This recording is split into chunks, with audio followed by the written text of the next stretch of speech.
함께 볼 하나님 말씀 창세기 3장 15절부터 21절까지 말씀입니다. 함께 볼 하나님 말씀 창세기 3장 15절부터 21절까지 말씀. 여기 앞에가 많이 덥네요. 조치를 빨리 취할게요. 친구들 많이 더울 것 같아요. 오늘 본문은 창세기입니다. 창세기. 우리가 이제 이번 한 달 동안은 사도행전 본문으로 말씀 나누지 않고 전사님이 좀 복음과 관련된 주제를 가지고 말씀을 좀 나누려고 합니다. 그래서 오늘은 창세기 3장 복음이 처음 나오는 장면이죠. 원시 복음이라고 우리가 하는데 그 복음을 살펴볼 예정이고, 앞으로 남은 3주간은 이제 예수님을 만난 사람들 시리즈 설교를 좀 하려고 준비하고 있습니다. 그래서 이번 한 달 동안 여러분들에게도 좀 복음이 다시 한번 더 회복이 되어지고 좀 복음의 감격을 누리는 한 달의 시간이 좀 되면 좋겠어요. 자, 그래서 우리가 오늘 잘 아는 내용인데요. 우리가 한 절씩 좀 교독하고 말씀 살펴보도록 하겠습니다. 내가 너로 여자와 원수가 되게 하고 내 후손도 여자의 후손과 원수가 되게 하리니 여자의 후손은 내 머리를 상하게 할 것이요 너는 그의 발꿈치를 상하게 할 것이니라 하시고, 여자에게 이르시되 내가 내게 임신하는 고통을 크게 더하리니 내가 수고하고 자식을 낳을 것이며 너는 남편을 원하고 남편은 너를 원하리라 하시고, 아담에게 이르시되 내가 내 아내의 말을 듣고 내가 내게 먹지 말라 한 나무의 열매를 먹었은즉 땅은 너로 말미암아 저주를 받고 너는 내 평생이 수고하여야 그 소산을 먹으리라. 땅이 내게 가시덤불과 옥고기를 낼 것이라. 내가 얻을 것은 같은 생수인즉 내가 흙으로 돌아갈 때까지 얼굴에 땀을 흘려야 먹을 것을 먹으리니 내가 그곳에서 취함을 입었음이라. 너는 흙이니 흙으로 돌아갈 것이니라 하시니라. 아담이 그의 아내의 이름을 하와라 불렀으니 그는 모든 산자의 어머니가 되리더라. 함께 읽습니다. 여호와 하나님이 아담과 그의 아내를 위하여 가죽 옷을 지어 입히시니라. 아멘. 오늘 말씀이 기록된 배경은 우리가 잘 알고 있는 대로 이 아담과 하와가 선악과를 따먹은 이후가 되죠. 그러니까 이 아담과 하와가 이 선악을 알게 하는 열매를 먹은 이후에 오늘 이제 뱀과 아담과 하와에게 이제 심판의 메시지가 주어지는 장면이 바로 이제 오늘 본문의 배경이 됩니다. 14절에 이제 뱀이 하나님께 심판의 메시지를 받고 이제 그게 15절까지 이어지게 되는 거예요. 그런데 이제 뱀에게는 심판의 메시지였죠. 14절과 15절이 뱀에게는 심판의 메시지였는데 사실 우리 인간에게는 이 메시지가 은혜의 메시지입니다. 은혜의 메시지. 그래서 우리가 이게 왜 우리에게 은혜의 메시지인지 같이 한번 좀 살펴보기를 원해요. 그래서 먼저 15절 우리가 조금 더 낱낱이 좀 살펴보기를 원하는데, 먼저 15절을 우리가 세 부분으로 나눌 수가 있습니다. 먼저 첫 번째로는요, 여자와 뱀의 적개심이에요. 여자와 뱀의 적개심. 적개심이 15절 본문에서는 어떤 단어로 표현되어 있냐면요, 원수라는 단어로 표현이 되어 있어요. 원수. 그러니까 뱀과 여자가 원수가 되었다는 거예요. 뱀과 여자가 원수가 되었다. 그러니까 죄가 세상에 들어오기 전에는 모든 관계가 다 평화로웠어요. 죄가 세상에 들어오기 전에는 모두가 친구처럼 이 아름다운 관계를 유지했죠. 심지어는 그 뱀이 하와를 꼬실 때, 그때 그 대화하는 장면을 잘 보면요, 상당히 친근함이 느껴져요. 그러니까 물론 개역개정 성경이 번역된 게 말투가 조금 어려워 딱딱하게 느낄 수 있지만 이것을 잘 살펴보면 조금 쉬운 성경으로 바라보면 되게 여자와 뱀 사이의 관계가 정말 친구처럼 친근하게 대화하는 것처럼 느껴지는 것을 우리가 볼 수 있습니다. 그런데 인간이 선악을 알게 하는 열매를 먹고 죄가 들어오자 어떻게 변해요? 죄가 들어오자 여자는 곧바로 뱀을 원수로 만듭니다. 여자는 바로 자신에게 열매를 준 존재가 뱀이라고 하나님께 일러 바쳐요. 뱀을 자신의 원수로 돌렸다는 거죠. 더 이상 뱀은 여자의 친구가 아니에요. 더 이상 뱀과 여자는 화목한 관계를 이룰 수가 없게 되었습니다. 관계가 깨어졌다는 거죠. 그리고 또 뱀과 하와의 관계가 원수가 되었다는 것은 하와가 하나님의 말씀보다 이 뱀의 말을 더 귀 기울였기 때문이에요. 그러니까 하나님의 말이 아니라, 하나님의 말씀이 아니라, 하나님의 명령이 아니라 뱀의 말을 들었던 것의 결과가 바로 이 뱀과 여자 사이가 원수 관계가 되었다라는 것을 우리가 첫 번째 부분을 통해서 알 수 있습니다. 자, 그럼 두 번째 부분을 살펴봅시다. 두 번째 부분은 여자의 후손과 뱀의 후손 사이에 적개심을 말해요. 쉽게 말해서 뱀의 후손과 여자의 후손이 원수 관계가 되었다는 거예요. 근데 당연하죠. 뱀과 여자가 원수 관계니까 그들의 후손들도 당연히 원수 관계가 될 수밖에 없는 거예요. 그렇다면 뱀의 후손, 여자의 후손은 각각 누구일까요? 우리 먼저 여자의 후손을 좀 볼게요. 여자의 후손은 한 개인이면서 좀 집단적인 성격을 띠고 있는데, 먼저 여자의 후손은 이 땅에 사람으로 오실 예수 그리스도를 가리킵니다. 그리고 두 번째, 이 땅에서 신앙을 이어갈 모든 하나님의 백성을 말해요. 그러니까 여자의 후손은 이 두 가지의 공동체를, 이 두 가지 집단을 다 포함하고 있다는 거예요. 자, 그렇다면 뱀의 후손은 누구일까요? 오, 정답 바로 나옵니다. 전사님은 청소년 때 뱀의 후손이 코브라인 줄 알았어요. 전사님은 그렇게 생각하나요? 뱀의 후손 누구예요? 사탄의 지배를 받는 자들을 뱀의 후손이라고 하는 거예요. 결국 우리 예수님도 그렇고 신앙을 지키며 살아갈 모든 하나님의 백성들도 그렇고 이 사탄의 지배를 받는 자들과 원수 관계가 되어서 싸움과 갈등이 계속 존재할 것을 이 두 번째 부분을 통해서 알려주는 거예요. 그러니까 여자와 뱀이 원수 관계가 되었기 때문에 이미 하나님의 말씀과 사탄의 말로 인해서 이 두 여자와 뱀이 원수가 되었기 때문에 그 뒤에 이어나올 모든 후손들도 이 원수의 관계가 될 수밖에 없다라는 것이죠. 마지막 세 번째 부분이에요. 세 번째 부분은 여자의 후손은 뱀의 머리를, 뱀은 여자의 후손의 발꿈치를 상하게 한다는 거죠.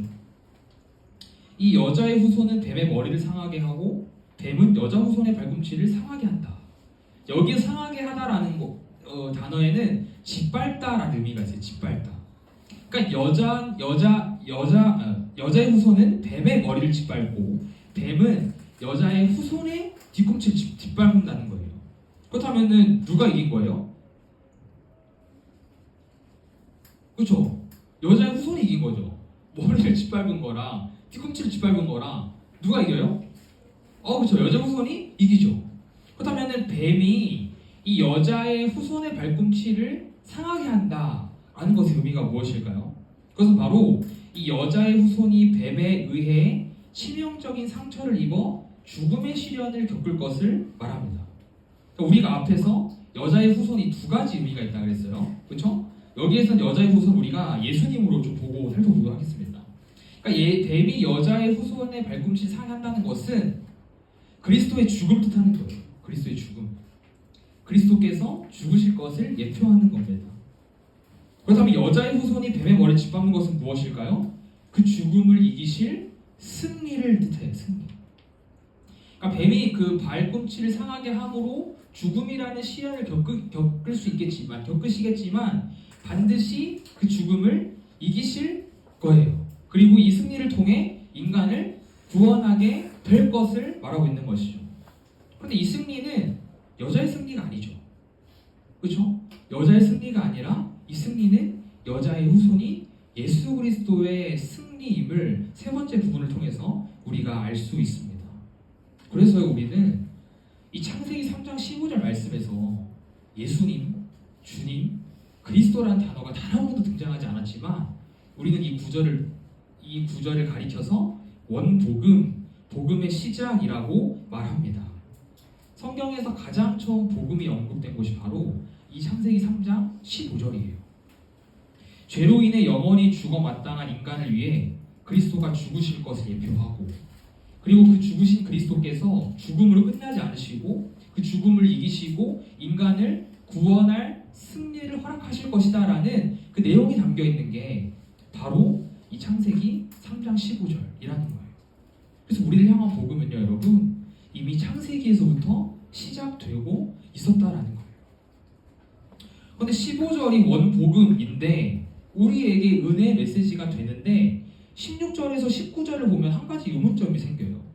인간을 향해 구원의 메시지, 은혜의 메시지를 선포하셨는데 16절부터 19절은 왜 갑자기 하나님께서 뭔가 이중인격자인 것처럼 인간에게 심판의 메시지를 하실까라는 의문점이 생깁니다.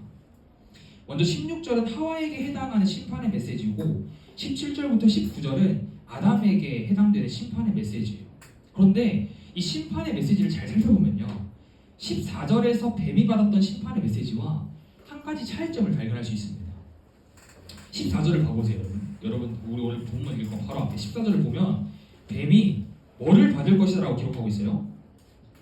그쵸, 저주를 받을 것이라고 기록하고 있어요. 그런데 16절에서 19절까지는 저주라는 단어가 딱 한 번 나와요. 딱 한 번. 근데 그 저주가 누구에게 해당되는 저주일까요?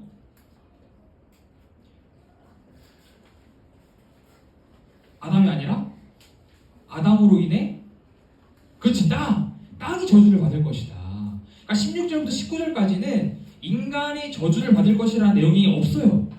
똑같이 심판의 메시지가 주어지는데 뱀에게는 하나님께서 저주를 하시고 아담과 하와에게는 저주의 메시지가 아니라는 거예요. 물론 이들이 언약을 깬 것에 대해서 그거에 상응하는 책임을 지고 벌을 받아야 하긴 했습니다. 그 결과가 뭐예요? 16절에서 여자는 임신의 고통을 얻게 되는 거예요. 남자는 평생 수고해서 소산을 얻어서 먹어야 하는 거예요. 그러니까 일을 해야만 먹을 것을 얻을 수 있다는 것이죠. 그런데 이것은 하나님 관점에서 바라봤을 때 인간에게 저주가 아니라 인간을 향한 하나님의 사랑의 마음이었다는 거예요. 비록 지금은 인간이 수고하는 고통을 받겠지만, 비록 지금은 인간이 출산을 해야 하는 고통을 받겠지만, 그것을 통해 연약한 인간의 모습을 깨닫고 하나님을 바라보길 원하셨던 거예요. 그리고 출산의 고통 속에서 이 인류를 구원할 누구요? 그렇지, 메시아가 태어날 것을 약속하셨어요.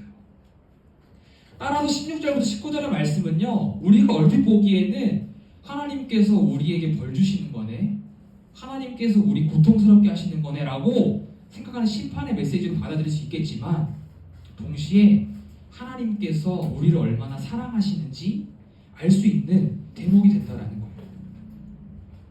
이 관점으로 바라봤을 때 뒤이어 나온 20절과 21절은 더 확실한 생명과 구원의 메시지로 기록이 됩니다.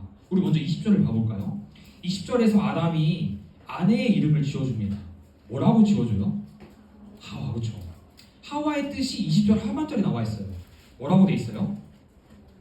그렇죠, 모든 산자의 어머니. 사랑하는 여러분, 잘 들어보세요. 하와를 통해서 뭐가 들어왔어요? 죄가 들어왔어요. 그런데 지금 하와를 뭐라고 칭하고 있어요? 모든 산자의 어머니. 그래서 하와의 이름에는요, 생명이라는 뜻이 담겨 있어요. 생명을 출산해야 한 역할을 맡았던 여자에게 생명이라는 의미의 이름을 가진 하와라고 불렀습니다. 죄를 가지고 온 장본인인데 그 사람에게 생명의 약속을 주셨다는 거예요. 그뿐만 아니라 그 여자의 후손으로 오실 예수님을 통해 인간이 영원한 생명을 얻을 수 있도록 예비하셨어요. 21절은요, 하나님께서 아담과 하와를 위해 무엇을 지어 입혀주셨대요? 그렇지, 가죽옷. 그냥 가죽을 던져주시고 아담과 하와야, 이제 이 가죽 내가 줄게, 너희가 알아서 지어가지고 옷 만들어 입어, 난 이제 모르겠다, 알아서 해 라고 하신 게 아니라 아담과 하와가 입을 수 있도록 가죽옷을 직접 만들어서 입혀주셨어요. 지금 아담과 하와 상태가 어떠해요? 어떤 상태일까요? 가죽옷을 입기 전에 여러분 잘 알고 있죠? 무슨 옷을 입고 있어요? 그렇지, 누가 얘기했는데 무화과 나뭇잎, 그렇죠? 7절 한번 보세요. 7절 여러분, 7절 보시면 이에 그들의 눈이 밝아져 자기들이 벗은 줄을 알고 무화과 나무 잎을 엮어 치마로 삼았더라. 여러분, 그 무화과 나무 잎을 엮어가 치마로 삼으면 온 몸이 다 가려질까요? 가려지지 않아요. 정말 가려야 할 중요한 부위만 겨우 가리기에 급급했을 거예요. 즉 이들의 상태는 지금 온전하지 못하다라는 거예요. 이들의 상태는 뭔가 지금 불완전하다라는 거예요. 근데 하나님께서 그 모습을 보시고 그냥 방치하시고 내버려 두시고 포기하신 것이 아니라 가죽옷을 지어서 입혀주셨어요. 그래서 가죽옷은 아담과 하와에게 하나님의 은혜의 손길이었습니다. 하나님께서는 가죽옷을 통해 부끄러움과 또 하나님과의 괴리감을 느끼고 있는 그 벌거벗은 몸을 덮어주셨어요. 이렇게 옷을 갈아입히는 것을 통해 이 죄와 허물을 가리워주는 경우가 성경에 또 다른 곳에 등장하는데요. 우리 스가랴 3장 4절 말씀 우리 같이 한번 읽어봅시다. 시작. 여호와께서 자기 앞에 선 자들에게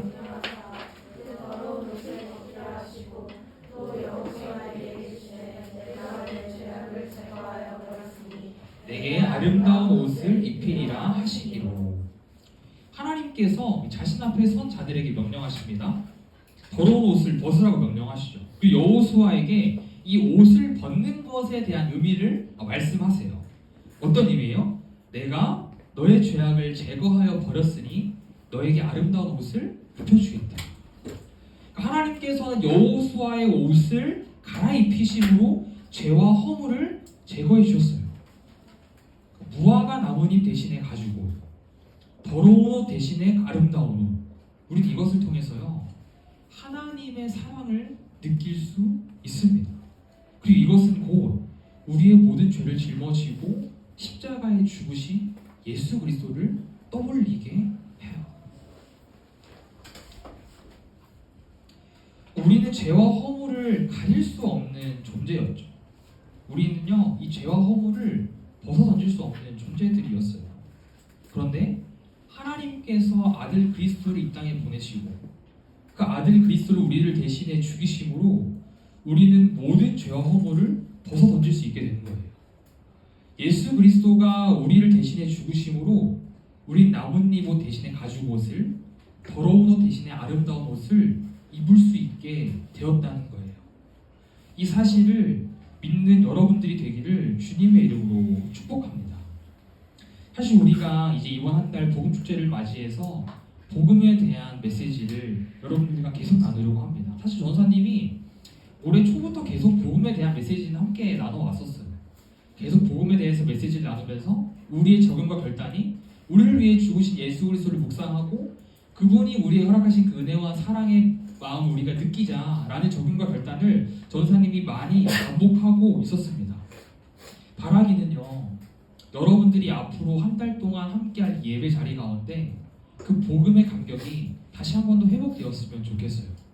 단순히 우리가요 어떠한 특별한 순간에만, 어떠한 특별한 집회에만, 정말 어떠한 특별한 그 한때에만 복음의 감격으로 살아가는 것이 아니라 우리가 주일 예배를 통해서 매일매일 우리의 삶이 복음의 감격을 누리는 자들답게 살아가면 너무나도 좋겠어요. 그렇다면 오늘 본문에서 말하고자 하는 핵심 포인트 무엇일까요? 그것은 바로 우리 인간은 하나님과 언약을 깬 죽어마땅한 죄인이라는 거예요. 아담과 하와의 원죄로 인해서 그 어느 누구도 구원받을 수 없는 존재가 되어버렸습니다. 그 어느 누구도 죄를 가지지 않고 태어나는 경우가 없어요. 우리 모두는 죄를 가지고 이 땅에 태어나게 됩니다. 그래서 우리는 영원한 사망인 지옥을 마주할 수밖에 없는 존재로 태어나고 살아가게 되는 거예요. 그런데 하나님께서는 하나님이 직접 창조하신 피조물들이 하나님과의 관계가 끊어져서 지옥에 가는 것을 원치 않으셨어요. 당연히 그러지 않을까요? 여러분들이 애지중지하는 물건이 있다고 생각해 봅시다. 그 물건이 쓰레기통으로 가는 거 여러분들 원하나요? 아무도 원하지 않을 거예요. 어떻게든지 내 곁에 두고 싶어서, 어떻게든지 내가 소유하고 싶어서 우리가 가진 노력을 다 할 겁니다. 하나님께 우리가 바로 그런 존재들이라는 거예요. 하나님께 우리가 어떻게든지 하나님 곁에 두고 싶은 존재, 어떻게든지 하나님이 소유하고 싶은 존재가 바로 여러분들이라는 거예요. 그래서 하나님은 인간에게 은혜의 손길들을 허락하셨죠. 아담과 하와에게 가죽옷이 그러했고 여호수아에게 아름다운 옷이 그러했고 지금 우리에게는 무엇일까요? 바로 예수 그리스도죠. 예수 그리스도가 우리의 죄를 위해 이 땅에 오셔서 우리를 위해 모든 죄를 다 짊어지고 죽으셨기 때문에 우리는요 그 예수 그리스도를 믿기만 하면 구원받아요. 어떠한 조건, 어떠한 공로, 나의 어떠한 노력, 나의 어떠한 행위 아무 필요 없어요. 아무 상관없어요. 그거에 따라서 구원이 주어지지 않는다라고 성경은 분명하게 이야기합니다. 예수 그리스도를 믿기만 하면 죄인이었던 나의 신분이 의인이 된다는 거예요. 예수 그리스도를 믿기만 하면 영원한 사망인 지옥에 가야 할 내가 하나님이 계시는 그 하늘나라에 갈 수 있다는 거예요. 우리가 지금 예배하는 것, 여러분들이 이 자리에 나와서 하나님 만나는 것, 찬양하는 것, 또 여러분들이 초대할 그들이 이 자리에 간 초대받아 오는 것, 모든 것이요 다 예수 그리스도의 십자가의 덕분임을 믿으시길 바랍니다. 예수 그리스도의 십자가가 아니면요 우리가 구원받기 위해서 아무리 발버둥 쳐도 우리 구원받을 수 없어요. 예수 그리스도의 십자가 아니면요 여러분들 아무리 주일에 나와서 예배하고 아무리 열심히 전도하고 아무리 열심히 말씀 읽고 아무리 열심히 봉사해도 천국 못 가요. 천국에 갈 수 있는 유일한 기준은 예수 그리스도의 십자가를 믿는 것이기 때문입니다. 그래서 우리는요 우리의 힘으로 죄를 지었지만 우리의 힘으로 구원받을 수 없고 우리의 힘으로 천국에 갈 수 없는 거예요. 우리가 너무 잘 알고 있는 말씀이죠. 요한복음 3장 16절 말씀 같이 한번 읽어봅시다. 시작. 하나님이 세상을 이처럼 사랑하사 독생자를 주셨으니 이는 그를 믿는 자마다 멸망하지 않고 영생을 얻게 하려 하심이라. 아멘. 이 말씀 믿나요 여러분? 정말 믿나요? 하나님께서는 우리를 너무 사랑하셔서 하나밖에 없는 아들을 이 땅에 보내시고 그 아들을 죽이셨어요. 우리 때문에, 우리 살리려고, 우리 지옥에 가는 거 막으려고 하나님께서 가장 사랑하는 독생자 아들을 죽이셨다는 거예요. 그런데 이 계획은 언제부터 계획되었을까요? 아들을 죽이고자 하셨던 하나님의 그 구원 계획은 언제부터 계획되어 있었을까요? 그렇죠. 태초 전부터. 이 세상이 창조되기 전부터 하나님은 이미 그 구원 계획을 예비하고 계셨어요. 하나님이 사랑하는 우리 인간을 위해서 아들을 내어주시기로 이미 이 세상이 만들어지기 전부터 흑암이 가득하고 공허함이 가득했던 그때부터 하나님은 계획하셨다는 거예요. 그리고 그것이 명시된 시점이 바로 오늘 본문 창세기 3장이 되는 거예요. 사랑하는 여러분, 우리는요 복음의 시작이 예수 그리스도이심을 믿어야 합니다. 복음의 시작이요 나의 공로가 아니에요. 나의 행위가 아니에요. 내가 예배 나오는 거, 내가 열심히 무언가 하는 거, 내가 착하게 사는 거, 내가 돈 많이 버는 거, 내가 잘 사는 거, 내가 공부 잘하는 거 아니라는 거예요. 예수 그리스도가 아니고서는 절대 복음이 시작될 수가 없어요. 그리고 그 복음이 바로 하나님의 사랑의 마음임을 우리는 깨달아야 합니다. 말씀을 정리하고자 합니다. 사랑하는 여러분, 인간은 하나님과 맺은 언약을 지키지 못했어요. 인간은 그런 나약한 존재예요. 인간은 그런 한계가 있는 존재예요. 인간은요 약속 깨는 것을 너무나도 쉽게 잘하는 그런 부족한 투성이 존재들입니다. 그런데 하나님께서는요 하나님과 언약을 깬 인간들을요 그냥 내버려 두지 않으셨어요. 포기하지 않으셨어요. 방치하지 않으셨어요. 비록 그 언약을 깬 거에 대한 벌은 허락하셨지만 그 대가는 치르게 하셨지만 딱 거기까지였어요. 그 대가를 치르고 나서는 이 인간이 다시 구원을 얻을 수 있도록 은혜의 손길들을 허락해 주셨습니다. 우리를 죄에서 회복할 수 있는 유일한 대안이 바로 이 복음이 될 수밖에 없는 이유가 바로 이것 때문이죠. 앞에서도 얘기했지만 예수 그리스도의 십자가 외에는요 절대 그 어떤 것도 우리를 회복시킬 수 없습니다. 이것은 여러분들의 삶 가운데 있는 고통에도 마찬가지죠. 우리는 죄로 인해서 이 땅에서 수고해야 하는 고통을 얻게 되었어요. 그래서 그 고통을 이겨낼 수 있는 유일한 대안이 바로 하나님께서 예비하시고 예언하셨던 그리스도의 복음이라는 거예요. 사랑하는 여러분, 청소년 시기에 참 많이 혼란스럽죠. 참 많이 어려운 시기를 보내고 있죠. 분명히 내가 초등학생 때까지만 해도 이러지 않았던 것 같은데, 나 나름 열심히 잘 살았던 것 같은데, 조금씩 세상의 이치를 알아가면 알아갈수록 내 모습이 못나 보이고, 지금 내가 하고 있는 수고가 너무나도 버겁게 느껴지고, 때로는 모든 것을 다 포기하고 싶을 만큼 극단적인 생각까지 하고 있지 않나요? 그런 여러분들을 위로하고 다시 창조 때의 그 모습, 하나님께 창조하실 당시에 그 하나님 형상을 우리를 회복시키기 위해서 하나님께서는 아들 예수 그리스도를 이 땅에 보내주셨어요. 그리고 그 아들을 우리 대신 십자가에 못 박아 죽이셨습니다. 하나님은 아들을 내어주실 만큼 우리를 사랑하셨고 우리를 그 어떤 존재들보다 소중히 여겨주셨어요.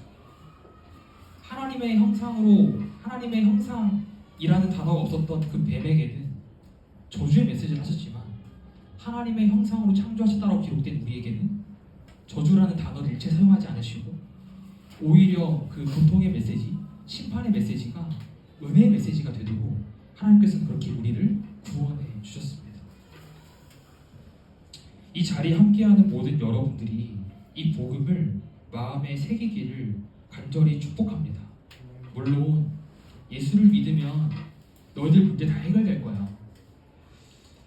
예수 믿으면 앞으로 평생토록 아무 문제 없이 살아갈 수 있을 거야. 더 이상 너희가 현실의 문제 겪지 않아도 돼 라고 말할 수가 없어요.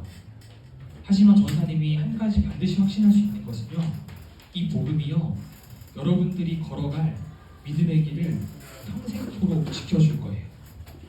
이 땅에서 수많은 수고의 고통들로 괴로워하는 여러분들을 위로해 줄 거예요. 우리를 위해 예비하신 이 복음을 믿고 여러분들도 직접 경험해 보면 좋겠어요. 복음의 시작 되시는 그리스도를 믿으니까 하나님이 나를 이만큼 사랑하시는 것을 내가 너무나도 잘 알겠다 라는 은혜의 경험이 여러분들 삶 가운데 있기를 축복합니다. 우리 복음의 시작 되신 그리스도와 함께 다시 일어납시다. 그리고 복음을 통해 다시 회복됩시다. 이 은혜를 경험한 이 시간, 그리고 여러분들의 이번 한 주가 되기를 주님의 이름으로 간절히 축복합니다. 아멘. 우리 같이 한번 결단 찬양 다시 일어나 우리 고백하면서 그 들은 말씀을 정리하면 좋겠습니다.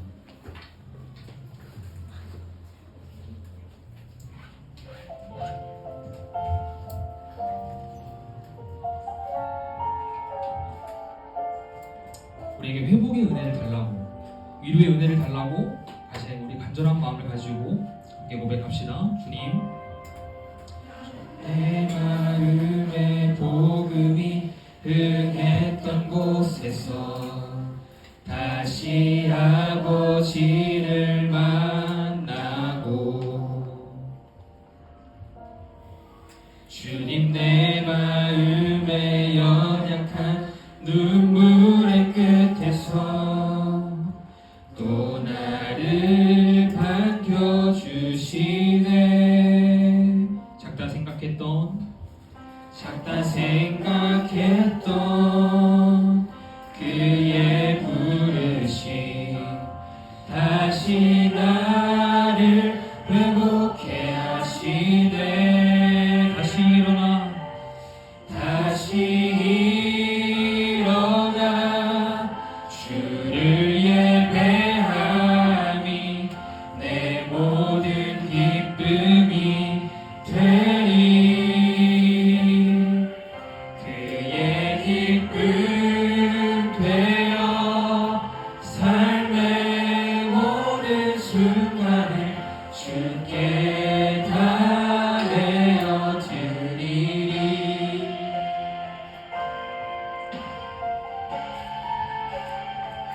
우리 들은 말씀 기억하면서 다시 한 번 더 같이 고백합시다.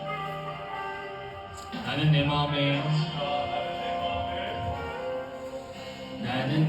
마음에 복음이 흥했던 곳에서 다시 아버지를 만나고, 주님 내 마음에 연약한 눈물의 끝에서 또 나를 반겨주시네.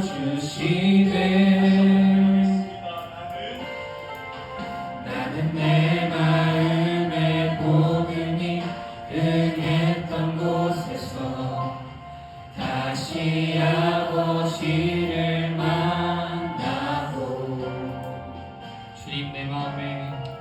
주님 내 마음에 연약한 눈물의 끝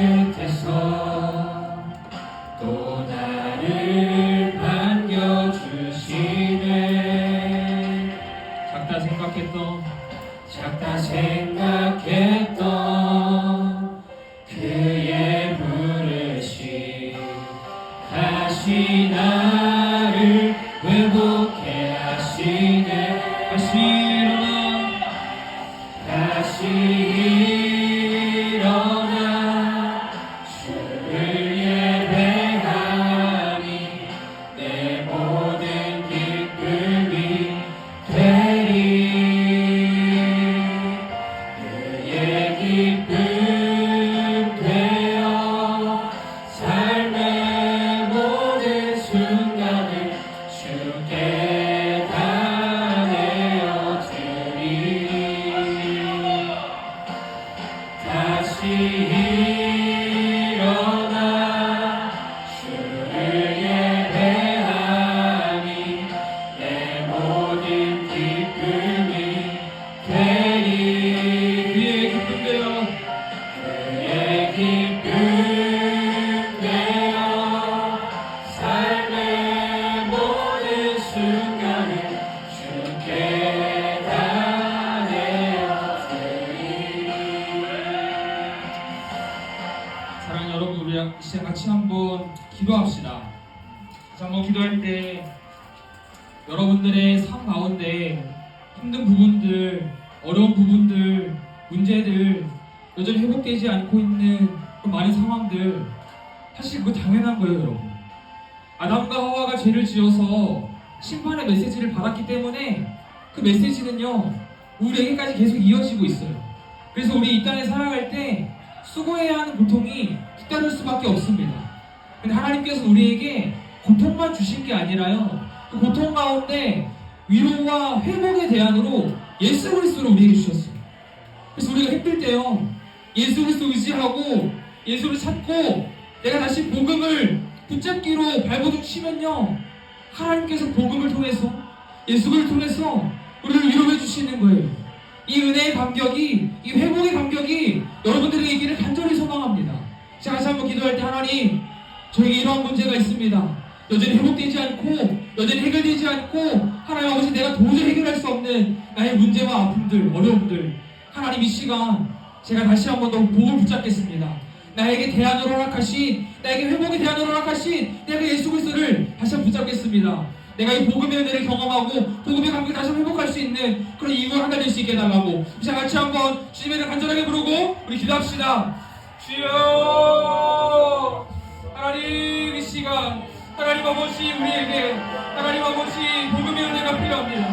하나님 이 땅을 살아갈 때 우리가 너무나도 힘이 들고 너무나 지치고 너무나도 어려운 상황 안에 놓여 있습니다. 도저히 해결되지 않는 상황들 때문에 하나님 아버지 마음 졸이며 답답해하며 그렇게 하나님 아버지 좌절한 상태로 살아갑니다.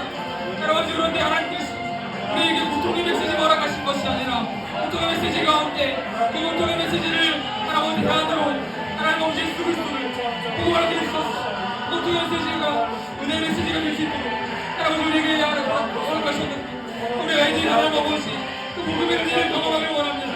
하나님 아버지, 우리 아이들이 그 복음의 내공을 다시 한번 일어나길 소망합니다. 하나님 아버지, 우리가 가지고 있는 문제와 어려움들이 복음으로 치유되게 하여 주시옵소서. 예수 그리스도를 통해 위로받고 회복되어질 수 있도록 하나님 은혜를 더하여 주시옵소서. 하나님 아버지, 시가 주님을 내가 필요합니다. 주님을 오신 필요합니다. 하나님 아버지, 유일한 회복의 은혜, 하나님 그 복음의 예수 그리스도, 하나님 아버지, 우리 삶 가운데 하나님 같이 하면서 하나님 우리를 해주시고 하나님 아버지 시가 하나님 주시고 하나님 주시옵소서. 하나님 아버지 시가 하나님 도와주시옵소서. 하나님 도와주시옵소서. 하나님 도와주시옵소서. 우리 오늘은 한 가지만 더 같이 기도합시다. 우리 같이 한 번 더 기도할 때 여러분들 가지고 있는 문제들 있죠. 여러분들 가지고 있는 기도 제목들이 있죠. 여전히 해결되지 않는, 나의 힘으로 도저히 해결할 수 없는 그 문제를 다 가지고 있죠. 그것 때문에 힘들어하고 아파하고 괴로워하고 하나님께서 그거 다 알고 계세요. 하나님께서 그거 다 보고 계세요. 여러분들이 기도해야 합니다. 도와달라고, 예수 그리스도 도와달라고, 내가 복음 붙잡겠다고 여러분들이 기도해야 돼. 이 시간 여러분들 가지고 있는 기도 제목에서 다시 한 번 더 기도합시다. 하나님, 저 혼자 해결할 수 없어요. 저 혼자 치료할 수 없어요. 하나님, 저는 더 이상 힘이 없어요. 하나님, 저 다 포기하고 싶어요. 하나님, 저 이제 그만하고 싶어요. 하나님, 한번 도와주세요. 여러분들 가지고 있는 문제들 이 시간 같이 한번 고백합시다. 기도합시다. 하나님 일해달라고, 하나님 도와달라고, 복음을 통해서 하나님 일하신 경험할 수 있게 해달라고. 자, 같이 한 번 더 마지막으로 우리 주님의 간절히 부르고 우리 기도합시다. 주여, 하나님 이 시간 우리 아이들이 가지고 하나님 기도 제목들, 우리 아이들이 가지고 있는 아픔들, 하나님 이 시간 회복시켜 주시오. 하나님 이 시간 만져주시옵소서. 하나님 아버지 이 시간 복음을 통하여 일하여 주시옵소서. 하나님 아버지 이 시간 다시 한번 회복해 내겠습니다. 하나님, 하나님, 하나님, 하나님, 하나님 이 시간 살아가 주시옵소서. 하나님 만져주시고, 하나님 이 시간 하나님 회복해 내게 소망합니다. 하나님 만져주시고, 하나님 고쳐주시옵소서. 하나님 치유하여 주시옵소서. 하나님 도와주시옵소서.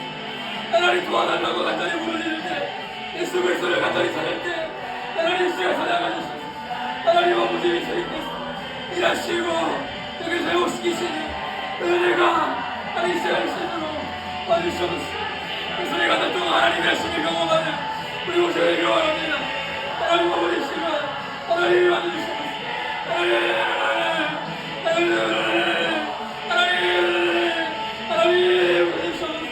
하나님 오늘 수 없지만 하나님 일하셔야 합니다. 하나님 와주셔야 합니다. 하나님 와주시옵소서. 하나님 와주시고 하나님 열어주시고 영되시도록 힘을 더하여주시옵소서. 하나님 아버지 이름으로 기도합니다. 하나님 주님 앞에서 하나님 은혜를 주도록 하나님을 더하여주시옵소서. 하나님 아버지 결정을 하나님 원합니다. 하나님 아버지 이름에서 하여주시고 다시 한번 하나님을 더하여주셔서 하나님 아버지 다시 한번 더 하나님 아버지 이름을 더하여주시도록 하나님 아버지 이름을 더하여주시고 은혜를 더하여주시옵소서. 행복하지 않도록 은혜를 더하여주시고 하나님의 은혜가 하나님을 주도록 하나님을 더하여주시옵소서. 하나님을 그렇게 아버지로서 우리 아이들이 하나님 아버지 다시 한번 더 영혼을 경험하는 하나님 아버지 감사합니다. 하나님 아버지, 원죄로 인해서 우리 이 땅에 살아갈 때 수고를 해야 하는 고통을 얻을 수밖에 없는 그런 연약한 존재로 살아갑니다. 그래서 우리에게는 많은 문제들이 있고 많은 어려움들이 있고 많은 기도의 제목들이 있고 많은 아픔들과 하나님 아버지 많은 질병들이 있습니다. 하나님 아버지, 그런데 하나님께서 우리에게 그 고통의 메시지만 허락하신 것이 아니라 그 고통의 메시지를 은혜 메시지로 뒤바꿀 유일한 대안 복음을 허락하신 줄 믿습니다. 하나님 아버지, 우리가 가지고 있는 문제와 모든 어려움들 이 복음 앞에 내려놓고 예수 그리스도를 의지하게 하여 주시옵소서. 그래서 우리 아이들이 이 복음을 통해 하나님의 사랑을 경험하게 하시고 복음을 통해 나를 포기하지 않으시고 나를 내버려 두지 않으시고 끝까지 사랑하셔서 구원하시는, 그래서 나에게 이 아들 예수 그리스도 허락하신 그 사랑의 마음을 깨닫는 이번 한 달의 시간 될 수 있도록 함께하여 주시옵소서. 특별히 이번 한 주 가지고 있는 많은 기도 제목들, 어려움들, 문제들 하나님 복음을 통해 회복되어지길 소망합니다. 복음으로 치유받길 소망합니다. 하나님의 일하심을 경험하는 우리 청소년복음을 될 수 있도록 은혜를 더하여 주시옵소서. 이렇게 함께 주님을 기대하며 모든 말씀 살아계신 예수님의 이름으로 기도합니다. 아멘. 우리 주기도문 하심으로 6월 둘째 주 성서 주일을 마치도록 하겠습니다. 하늘에 계신 우리 아버지, 아버지의 이름을 거룩하게 하시며 아버지의 나라가 오게 하시며 아버지의 뜻이 하늘에서와 같이 땅에서도 이루어지게 하소서. 오늘 우리에게 일용할 양식을 주시고 우리가 우리에게 잘못한 사람을 용서하여 준 것 같이 우리 죄를 용서하여 주시고 우리를 시험에 빠지지 않게 하시고 악에서 구하소서. 나라와 권능과 영광이 영원히 아버지의 것입니다. 아멘.